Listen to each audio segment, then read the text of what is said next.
(1946 to 1948) is recorded as a bitter period in the history of the Malays in their own land. The Malayan Union, proposed in 1946, clearly placed Malaya under the British Crown. Political and administrative power was to be held by the British, while the Malay rulers would only have a say over the Islamic religion and Malay customs.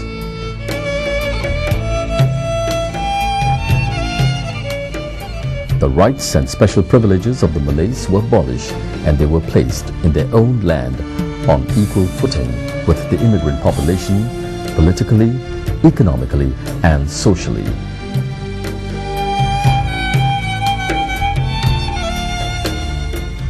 MacMichael threatened and forced the Malay rulers to accede to the Union, and subsequently gazetted it, causing consternation among the Malays. It proved the catalyst for the awakening of Malay nationalism.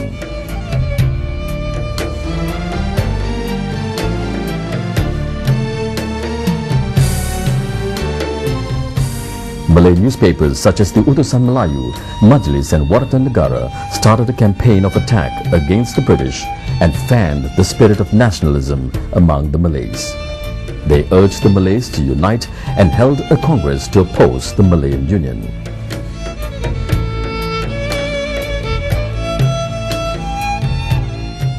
Dato' On Jaafar, at the time Batu Pahat district officer, responded to the call by setting up the Peninsular Malay Johor movement, Pergerakan Melayu Semenanjung Johor, on 1st January 1946. Following its formation, the first Malay Congress was held from 1st to 3rd March 1946 at the Sultan Sulaiman Club in Kuala Lumpur. This first Congress, held to unite the Malays, was attended by 41 organizations from throughout the Malay Peninsula. On the first day, thousands of Malays gathered to show support for the Congress and demonstrate opposition to the Malayan Union.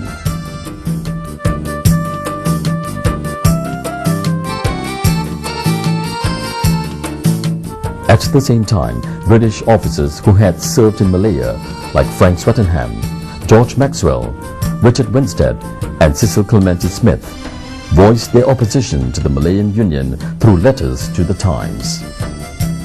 The British authorities were, however, firm in pushing ahead with the proposal for the Malayan Union. Sir Edward Gent was appointed governor and the Malayan Union declared on 1st April 1946. The Malay rulers boycotted the installation of the governor. Malays demonstrated their opposition by donning black songkoks with white bands for 7 days as a symbol of mourning.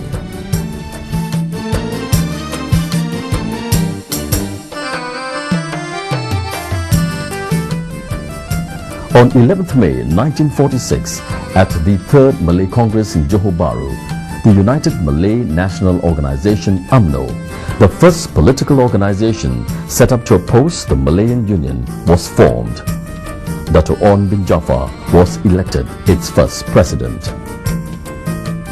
Malay opposition became more strident after the formation of UMNO.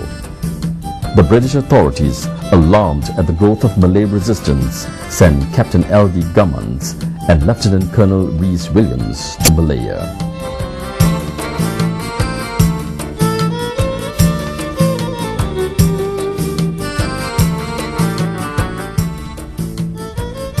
Their arrival in Johor Bahru was greeted by thousands of Malays who lined the streets leading to the palace. The same was repeated in Kuala Lumpur, Penang, Negeri Sembilan and other towns in Peninsular Malaya. In addition, 10,000 Malays demonstrated in Kota Bharu. The British were finally forced to admit failure and recognize Malay opposition to the Malayan Union. The Governor of the Malayan Union, Sir Edward Gent, held a special meeting with the rulers and UMNO leaders headed by Dato' On Jaafar. A new constitution was drawn up for the formation of a federation which would safeguard the special rights and privileges of the Malays in Malaya. The plan took off on February the 1st, 1948 with the formation of the Federation of Malaya, which replaced the Malayan Union of 1946.